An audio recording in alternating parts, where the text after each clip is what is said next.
Astaghfirullah.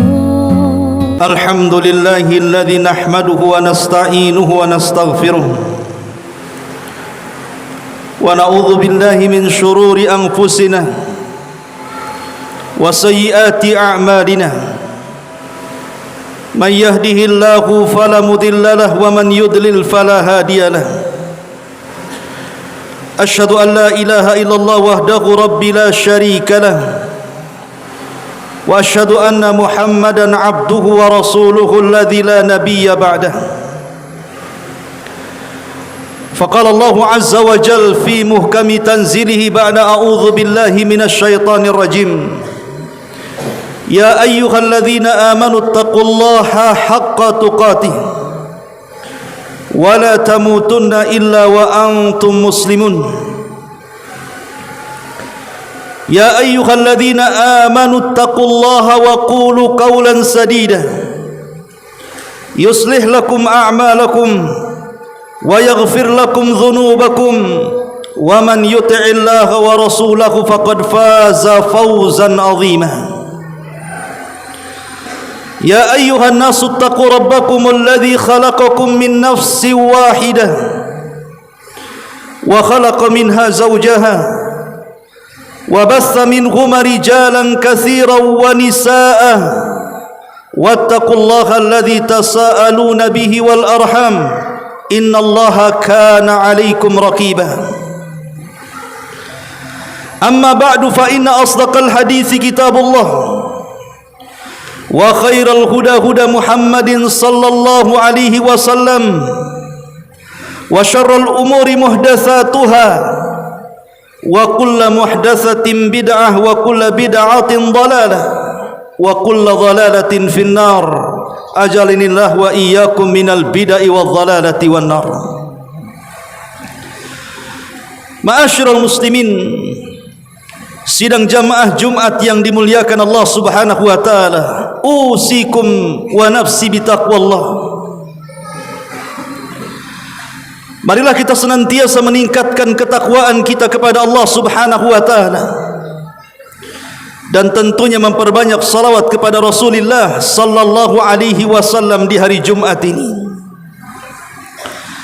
Ma'asyiral muslimin, jamaah Jumat yang dimuliakan Allah Subhanahu wa taala, termasuk nikmat yang paling besar yang Allah anugerahkan kepada kita, diutusnya Rasulullah sallallahu alaihi wasallam untuk menyampaikan risalah Allah kepada kita.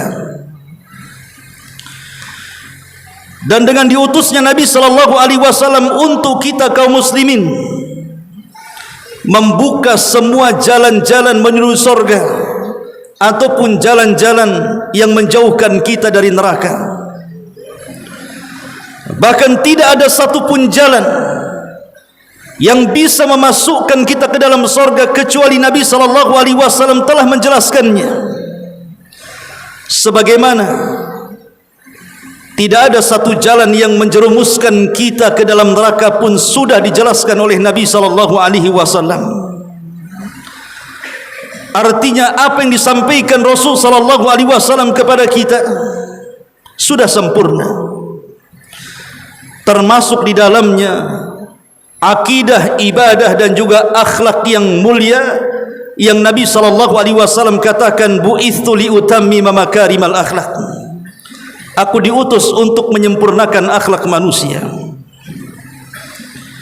Ada sebuah hadis yang merupakan puncak daripada wara,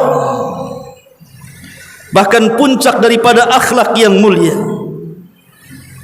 Sampai Al-Hafidh Ibnu Hajar Al-Haytami rahimahullahu ta'ala mengatakan, hadis ini masuk pada rub'ul Islam, seperempat dari Islam, bal nisful Islam, bahkan masuk pada separuh Islam, bal Islamu kulluh, bahkan masuk pada seluruh Islam. Ma'asyiral muslimin yang dimuliakan Allah Azza wa Jalla, hadis ini walaupun derajatnya dikatakan hasan li ghairihi, tetapi hadis ini bisa kita gunakan untuk kita amalkan. Hadis dari Al-Imam At-Tirmidzi yang dikeluarkan Al-Imam Tirmidzi dari hadis Abi Hurairah radhiyallahu anhu. Nabi sallallahu alaihi wasallam bersabda, "Min husnil islamil mar'i tarkuhu ma la ya'ni." Termasuk baiknya Islam seseorang adalah seseorang mampu meninggalkan sesuatu yang tidak bermanfaat bagi kehidupannya. Ma'asyiral muslimin yang dimuliakan Allah Subhanahu wa taala. Satu hari beberapa orang masuk ke rumah Abu Ad-Dujanah radhiyallahu anhu. Sementara Abu Dujanah radhiyallahu anhu sedang sakit parah, tetapi terpancar dalam wajahnya sesuatu yang menyenangkan kehidupannya. Kemudian dikatakan kepada Abu Dujanah radhiyallahu anhu, "Ma li wajhika yatahallal yarhamukallah." Apa yang menyebabkan wajahmu berseri-seri wahai Abu Dujanah? Semoga Allah Subhanahu wa taala merahmati kamu. Faqala, maka dia mengatakan, "Ma min amalin awthaqa indi min khaslataini." Karena tidak ada satupun amal bagi diriku yang lebih mampu mengikat pada amalanku kecuali dua perkara. Kemudian dia mengatakan, "Kuntu la atakallamu fima la ya'ni wa kana qalbi saliman lil muslimin." Karena aku selama ini tidak pernah mengucapkan sesuatu yang tidak ada manfaatnya, dan aku berusaha menanamkan pada hatiku agar selamat, tidak pernah menyakiti siapapun dari kaum muslimin. Ma'asyiral muslimin, sidang jamaah Jumat yang dimuliakan Allah Subhanahu wa taala, bahkan ahadus salaf,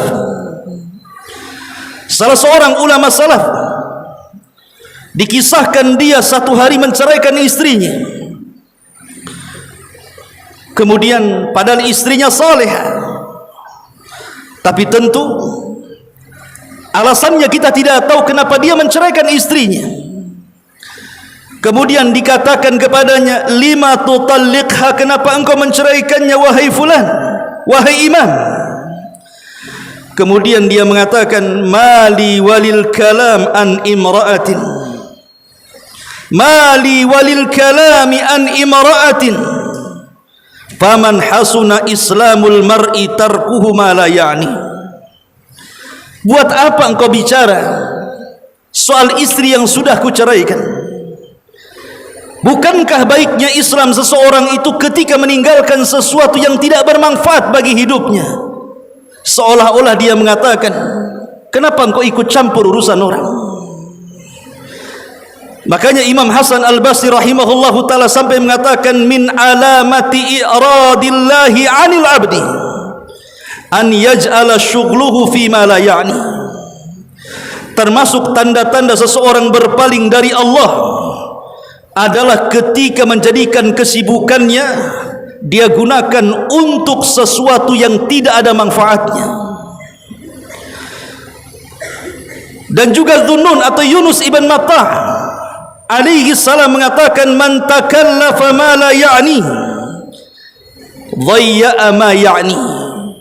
Siapa yang menghabiskan waktunya untuk sesuatu yang tidak bermanfaat, maka hilanglah sesuatu yang bermanfaat dalam hidupnya untuk dirinya. Ma'asyiral muslimin, jamaah sidang Jumat yang dimuliakan Allah Subhanahu wa taala, maka Anda selaku santri di pondok pesantren Jabal Uhud ini, tidak selayaknya bagi seorang santri menghabiskan waktu-waktunya untuk yang tidak bermanfaat. Bukankah Nabi sallallahu alaihi wasallam bersabda dalam sebuah hadis, kata Nabi sallallahu alaihi wasallam, "Ightanim khamsan qabla khamsin, hayatuka qabla mautik, wa sihhatuka qabla saqamik, wa faraghuka qabla syughlik, wa shababuka qabla haramik, wa ghinaka qabla faqrik. Kata Nabi SAW, jaga 5 perkara sebelum datang 5 perkara berikutnya. Jagalah kehidupanmu sebelum datang kematian. Jagalah kesehatanmu sebelum datang rasa sakitmu. Jagalah waktu luangmu sebelum datang kesibukanmu. Dan jagalah waktu mudamu sebelum datang waktu tuamu. Dan jagalah waktu kayamu sebelum datang waktu fakirmu. Ma'asyiral muslimin yang dimuliakan Allah Subhanahu wa taala, seorang santri dia harus memahami tentang waktu-waktu. Tidak boleh 1 detik pun lewat dan tidak ada manfaat di situ. Bukankah Allah yang mengatakan fa idza faragta fansab? Apabila engkau sudah melakukan satu amal, lakukan amal yang lainnya. Jangan sampai kemudian waktu berlalu begitu saja. Para ulama mengatakan di antara mala yakni sesuatu yang tidak bermanfaat dalam kehidupan adalah ketika orang menghabiskan untuk bermaksiat kepada Allah Subhanahu wa taala. Orang yang menghabiskan hidupnya untuk bermaksiat kepada Allah, artinya dia telah menggunakan waktu sesuatu yang tidak ada manfaat bagi kehidupannya, baik dunia atau akhiratnya. Kemudian yang kedua, masuk pada urusan orang lain, tadakhul fi sya'nil ghair. Masuk pada urusan orang lain, tajassus dengan orang, menggibah orang, menghina orang, membuli orang. Tidak boleh membuli. Apa urusan Anda dengan orang itu? Itu menghabiskan waktu dan akan ditanya waktu di hadapan Allah Subhanahu wa taala. Termasuk yang ketiga, fudulul kalam, banyak bicara, ngobrol ke sana kemari, tidak ada manfaatnya. Seorang santri tidak layak ngobrol ke sana kemari kecuali ada manfaatnya. Membicarakan soal Islam, membicarakan soal pelajarannya, membicarakan soal Al-Quran, bukan membicarakan yang lainnya yang menghabiskan waktu-waktunya lewat begitu saja. Itu bukan seorang santri. Seorang santri adalah hatta walaupun sampai fudulul kalam, ambillah ucapan-ucapan yang bermanfaat, bukan ucapan yang tidak ada manfaatnya. Atau yang keempat, menghabiskan waktunya untuk tidur. Menghabiskan waktunya untuk tidur. Karena orang tidur itu tidak sadar, bisa 1 jam, 2 jam, 3 jam, atau mungkin berjam-jam dia tidur, lewat begitu saja. Lalu apa manfaat bagi kehidupannya? Maka seorang santri tidak pantas melakukan hal-hal yang seperti itu, karena waktu akan ditanya di hadapan Allah Subhanahu wa taala. Bukankah Nabi SAW mengatakan la tazulu qadama 'abdin hatta yus'al an arba? Tidak akan bergeser kaki anak Adam sampai ditanya 4 perkara. An umrihi fima afna, wa an syababihi fima ablah, wa an ilmihi fima amila fi, wa an malihi min aina iktasabahu wa fima anfaqahu. Tentang umurnya kemana kau habiskan, tentang masa mudanya kemana kau lampiaskan, tentang ilmunya sudahkah kau amalkan, tentang hartanya dari mana kau dapatkan, kemana kau belanjakan. Ma'asyiral muslimin, sidang jamaah Jumat yang dimuliakan Allah Subhanahu wa taala. Sebagian para ulama mengatakan, kapan seseorang itu dikatakan baik Islamnya? Ada 3 pendapat yang disebutkan para ulama. Pertama, ketika seseorang itu melaksanakan kewajiban-kewajiban Allah dan juga menjauhkan sesuatu yang diharamkan Allah Subhanahu wa taala. Itulah yang disebut dengan muqtasid.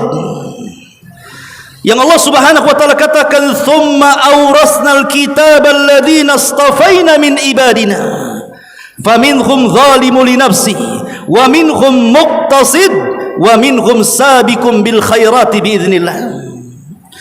Kemudian kami wariskan kepada orang-orang yang kami pilih di antara hamba-hamba kami. Di antara mereka ada yang menzalimi dirinya, di antara mereka ada yang pertengahan, dan di antara mereka ada yang berlomba-lomba dengan kebaikan. Para ulama tafsir mengatakan al-muqtasid adalah orang-orang yang menjalankan kewajiban dan meninggalkan yang diharamkan. Ketika seorang muslim mampu meninggalkan yang diharamkan dan melaksanakan kewajiban, maka Islamnya telah baik. Pendapat yang kedua, ada yang mengatakan bahwa kebaikan Islam seseorang jika dia telah mencapai tingkatan ihsan. Dalam hadis Jibril yang panjang, Nabi SAW ditanya, apa itu ihsan? Maka Nabi SAW mengatakan, an ta'budallah ka'annaka tarahu fa illam takun tarahu fa innahu yarah. Engkau beribadah kepada Allah Subhanahu wa taala seolah-olah engkau melihat Allah. Kalau engkau tidak mampu melakukan seperti itu, yakinilah Allah melihat engkau. Itulah muraqabah, merasa diawasi Allah Subhanahu wa taala. Dan pendapat yang ketiga, baiknya Islam itu bertingkat-tingkat. Sebagaimana hadis Nabi sallallahu alaihi wasallam, "Idza ahsana ahadukum islamahu fa kullu hasanatin ya'maluha tuktabu lahu bi asyri amsalha ila 700 dhi'fin." Jika Islam salah seorang telah baik, maka setiap amal kebaikannya yang ia lakukan akan dicatat pahalanya 10 kali lipat sampai 700 kali lipat. Artinya bahwa kebaikan dalam Islam seseorang itu bertingkat-tingkat masing-masing dan berbeda-beda tingkatannya sesuai dengan besaran pahala yang didapat dari amalannya. Salah satunya adalah seseorang meninggalkan sesuatu yang tidak bermanfaat bagi hidupnya. Aqulu ma tasmaun, aqulu qauli hadza wastaghfiru innahu huwal ghafurur rahim.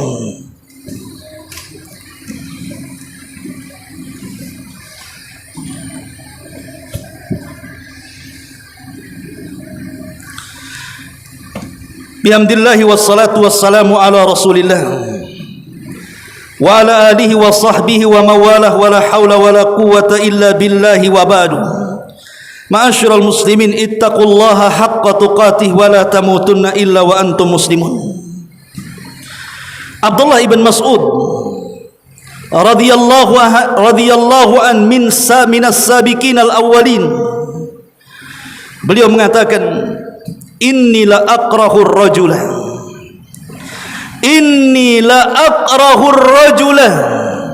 arahu farigha laisa fi syai'in min amali dunya wala min amali al-akhirati. Inni la akrahu ar-rajula, sesungguhnya saya benci kepada seseorang. Arahu farigha, aku lihat banyak waktu yang melewati dia, waktu berlalu begitu saja, sehingga dia tidak mengambil manfaat baik dalam urusan dunia ataupun akhiratnya. Maka Abdullah ibn Mas'ud mengatakan, aku benci orang seperti ini. Waktu lewat begitu saja, tapi tidak ada yang diambil manfaat bagi dunianya ataupun akhiratnya. Ma'asyiral muslimin yang dimuliakan Allah Azza wa Jalla, maka saya nasihatkan dari mimbar Jumat ini kepada para ikhwan, para santri Jabal Uhud al-Islami, jangan lewatkan waktu begitu saja. Gunakan waktu-waktu ini bermanfaat, jangan sampai ditinggalkan tidak ada manfaat. Nabi SAW mengatakan, ihris ala ma yanfa'uk, bersemangatlah ambil sesuatu yang akan bermanfaat bagi kehidupan. Ambil waktu-waktu ini untuk daras, belajar Al-Quran, belajar akidah, belajar fikih, gunakan untuk murajaah, gunakan untuk qiyamul lail, gunakan untuk mengucapkan kalimat-kalimat yang baik dan menasihati saudaranya. Jangan menghabiskan waktu begitu saja. Nabi SAW mengatakan, innallaha yuhibbu idza amila amalan an yutkinahu. Allah Subhanahu wa taala sangat suka dengan seseorang yang melakukan amalan kemudian dia mutkin dalam amalan itu. Gunakan waktu-waktu untuk, kalau anda ingin menghafal Quran, sungguh-sungguh dalam menghafal, mutkinkan hafalannya. Kalau anda ingin pandai dalam masalah fikih, mutkinkan dalam masalah fikih atau masalah akidah, atau masalah ilmu-ilmu yang lainnya. Jangan gunakan waktu begitu saja, karena Anda ini tidak lama di sini. Oleh karena itulah ma'asyiral muslimin, sidang jamaah Jumat yang dimuliakan Allah Subhanahu wa taala, gunakan waktu-waktu sebaik mungkin, jangan terlewatkan begitu saja. Mudah-mudahan khutbah yang singkat ini bermanfaat. Innallaha wa malaikatahu yusalluna 'alan nabi ya ayyuhalladzina amanu sallu